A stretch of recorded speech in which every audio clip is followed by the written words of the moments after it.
All right, folks, Monday, June 23rd. So what are we going to talk about today? I went to the range today. Finally got my rifle scope zeroed. I don't know if I mentioned this. I bought one of these laser bore sighters. These things are no good, man. Like, when I use that laser bore sighter, and I'm zeroing my scopes here at home, let's say I'm like at 100 feet, and it's perfect. It's right on the crosshairs. And then I take it to the range, 50 yards. Forget it, man. It's just like, it doesn't even hit the target. So, I had to do it the old-fashioned way. I think most people do, and that's, you just got to go through ammo. And you got to do it manually. But now I got both of my rifle scopes zeroed, which is cool. The AK-47, it's just iron sights. And actually, it's pretty accurate. I don't mind using iron sights. So the news broke after the market closed that Trump announced there's going to be a ceasefire between Israel and Iran. Look, these regimes, can you trust these regimes? These Iranians, this is time for them to regroup, and this whole thing is going to start over again. By the way, today they launched some rockets towards the U.S. base in Qatar, however you say that place. But that was telegraphed to the United States beforehand. Trump even said on his Truth Social, like, he thanked the Iranians for the advance warning. So, if you don't take the regime out, this shit's just going to keep going on and on and on. And it's just going to be something that Israel's going to have to deal with. What I'm worried about, too, is the potential of any sleeper cells here in the United States. New York City is a soft target, man. And speaking of New York City, the mayoral race right now, they got this one dude who is an Islamist, jihadist, pro-Palestinian, terrorist supporting dude who right now is in the lead. So you saw what happened to London. New York could be London 2.0. So I'm concerned about that as a former New Yorker, and still, I got kids living there. I got family living there. It's just, the subways, to me, it's like a miracle that something hasn't happened, since 9/11 and since the so-called war on terror. I got to give a lot of credit to law enforcement, having kept it safe all this time, but it just seems to me like a really easy target, and I hope and I pray that nothing happens there. As far as the markets, I sent out an email to subscribers today. I said, look, fiscal flows are very strong. You got to buy the dips in risk assets. You got to buy the dips in stocks. You got to buy the dips in gold. Gold's not really my thing. I told you that. You got to buy the dips in Bitcoin. Oil came down today, which was funny. And I totally expected that because, everybody got all panicky over the Strait of Hormuz. By the way, on that Strait of Hormuz proposed, threatened shutdown, Marco Rubio, he was asked that question by some journalist, I think it was ABC or one of those networks. Hey, what if the Iranians shut down the Strait of Hormuz? And Rubio said, China better pick up the phone and call the Iranians, because most of their oil that they get from Iran from that region travels through the Strait of Hormuz.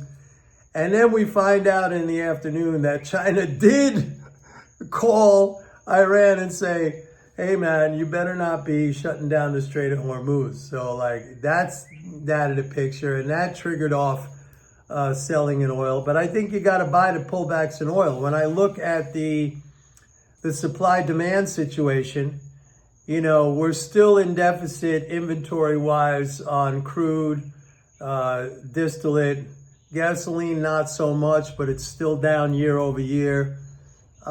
Distillate demand is down. Gasoline demand is flat. Refiner inputs of crude are very strong. U.S. net exports of crude and petroleum products are strong. So, like, it's not a super bullish picture, but it's not a weak picture. So I would use the pullbacks in crude. Plus, if you look at futures commitments, producers are still long. This is 3 years now. 3 years that they've had a net long, if I'm not mistaken, 2023, maybe 2 years. I got to go check, but it's been like a really long time that the producers have had a net long futures position in crude, in WTI. And I mean, that's a rarity. You hardly ever see, if producers are net long futures, that usually lasts for a brief period. But I mean, they've been holding on to that. I think it might be 3 years, 2022. It might be 3 years actually now. Incredible. So I've been playing the long side of the oil market for basically over this entire period that they've been net long. And every time it has dipped down, I just add to my holdings. I got oil stocks, and that's been a good move. What else is going on? Again, I want to mention that you go against the headline traders. Today, when the news came out of the rockets that Iran launched towards Qatar, the market sold off. That's when I sent out an email saying you got to buy that dip, and sure enough, it came right back. And this is the condition now based on these very, very strong flows. And I'll repeat something again because repetition is how we learn, that the only thing we really have to be concerned with here is the debt ceiling.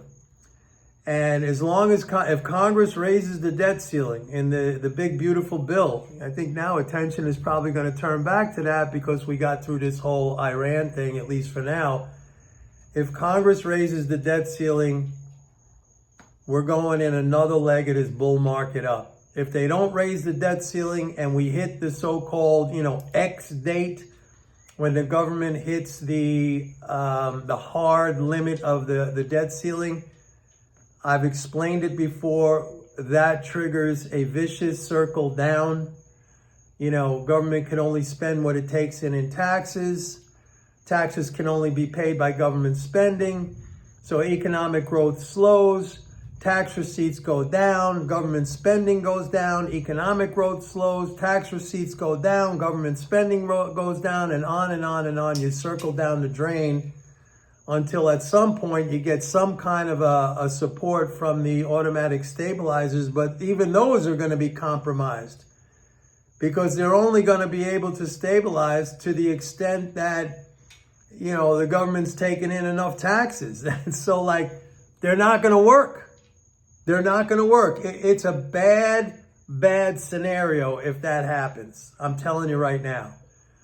So we got to watch out for that. Now, I think they're going to raise the debt ceiling. I think they're going to end up passing this bill. Trump will put pressure on it and it'll happen. That's usually what happens at the 11th hour.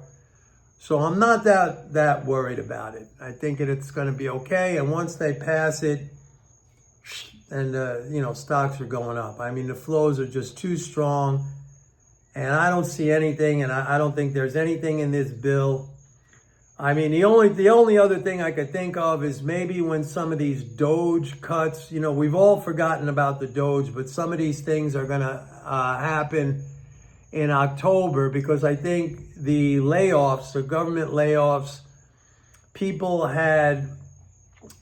they were given this grace period until the end of September when they were still going to be receiving, if they opted to resign or retire or whatever, there was a grace period where they would still be receiving their pay until September 30th. After that, maybe some of these Doge cuts kick in, and also on the rescissions, which those are the cancellations of contracts. I don't see anything like that manifesting right now in the fiscal flows.